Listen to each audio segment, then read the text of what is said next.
ख्वाजा मोइनुद्दीन हसन चिश्ती का जन्म वर्ष 1141-42 ईस्वी में ईरान के सिस्तान में हुआ था। साल 1192 ईस्वी में वो अजमेर आ गए और यहीं रहते हुए उपदेश देते थे। आध्यात्मिक ज्ञान और चिंतन से भरपूर ख्वाजा साहिब का प्रवचन बहुत जल्द ही स्थानीय लोगों के साथ साथ दूर दराज के इलाकों के रईसों, किसानों और गरीबों को आकर्षित करने लगा। ख्वाजा मोइनुद्दीन चिश्ती फारसी मूल के सुन्नी मुस्लिम दार्शनिक और धार्मिक विद्वान थे। उन्हें गरीब नवाज और सुल्तान हिंद के नाम से भी जाना जाता था।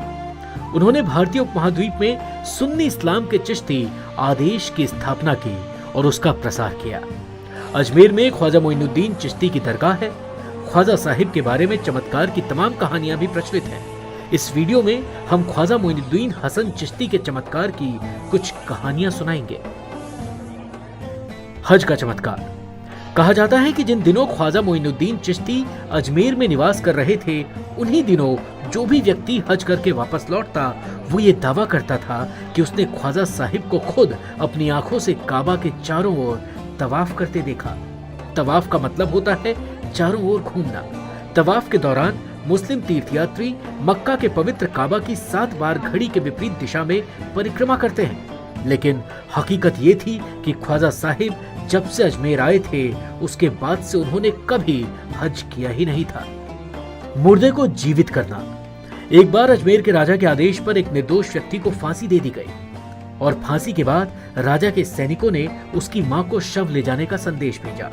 लेकिन उस मृत व्यक्ति की मां शव लाने की बजाय रोते हुए ख्वाजा गरीब नवाज के पास पहुंच गई और कहा, हे गरीब नवाज, मेरी मदद करो। मेरा घर बर्बाद हो गया, मेरा सब कुछ तबाह हो गया। मेरे इकलौते बेटे को निर्दोष होने के बाद भी राजा ने फांसी पर लटका दिया। महिला की बात सुनकर ख्वाजा साहिब को तकलीफ महसूस हुई। उन्होंने कहा कि मुझे अपने बेटे के शव के पास ले चलो। वो महिला ख्वाजा साहिब को साथ लेकर अपने बेटे के शव तक पहुंची और दहाड़े मार मार कर रोने लगी। जिसके बाद ख्वाजा साहिब ने मृत शरीर की ओर इशारा करते हुए कहा, ओ मृत व्यक्ति, यदि शासक ने तुम्हें बिना कारण मारा है तो अल्लाह के आदेश से खड़े हो जाओ। ख्वाजा साहिब के आदेश के बाद शव में हलचल होने लगी और वो मृत व्यक्ति उठकर खड़ा हो गया। चादर के कोने से बरसता था धन। ख्वाजा मोइनुद्दीन चिश्ती के बारे में ऐसा कहा जाता है कि वो बहुत साधारण जीवन जिया करते थे और उनका आहार भी बहुत मामूली होता था। खाने में वो केवल सूखी रोटी या पानी में भीगी हुई रोटी ही खाते थे, जबकि उनका खानसामा हर दिन बहुत सारे लजीज भोजन बनाता था और उस स्वादिष्ट भोजन को अजमेर के लोगों में बांट दिया जाता था। उनके बारे में ये प्रचलित कहानी है कि हर सुबह उनका रसोइया ख्वाजा साहिब के पास जाता और रोजमर्रा के रसोई की खर्च के लिए धन की मांग करता था।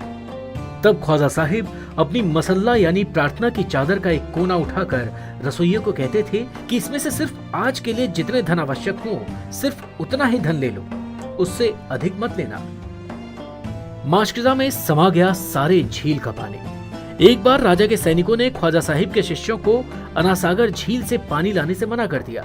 इस पर ख्वाजा साहिब ने अपने एक शिष्य से एक छोटा सा मशकिज़ा यानी पानी रखने का थैला लेकर झील से पानी लाने को कहा।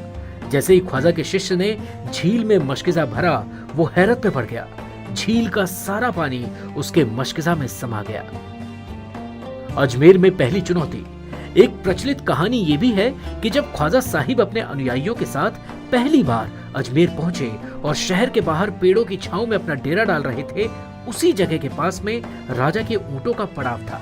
तभी ख्वाजा साहिब को देखकर राजा के ऊंट पालक वहां आ गए और उन्होंने गुस्से में कहा कि यह जगह राजा के ऊंटों को बांधने के लिए रखा गया है, यहाँ अजनबियों को नहीं ठहरने दिया जाता है। इसके बाद ख्वाजा साहिब ने चुपचाप एक दूसरी जगह पर अनासागर झील के पास अपना डेरा डाल लिया। लेकिन अगली सुबह राजा के ऊंट अपनी जगहों से उठ ही नहीं पा रहे थे। खबर राजा तक पहुंची और राजा परेशान हो गए। उन्होंने अपने सैनिकों को ख्वाजा साहिब के पास जाकर उनसे माफी मांगने का आदेश दिया। जब वो सैनिक माफी मांगने पहुंचे तो ख्वाजा साहिब ने कहा, जाओ, अब ऊंट उठ खड़े होंगे। जब वो लौटे तो वह अचंभे में पड़ गए क्योंकि सारे ऊंट खड़े हो गए थे।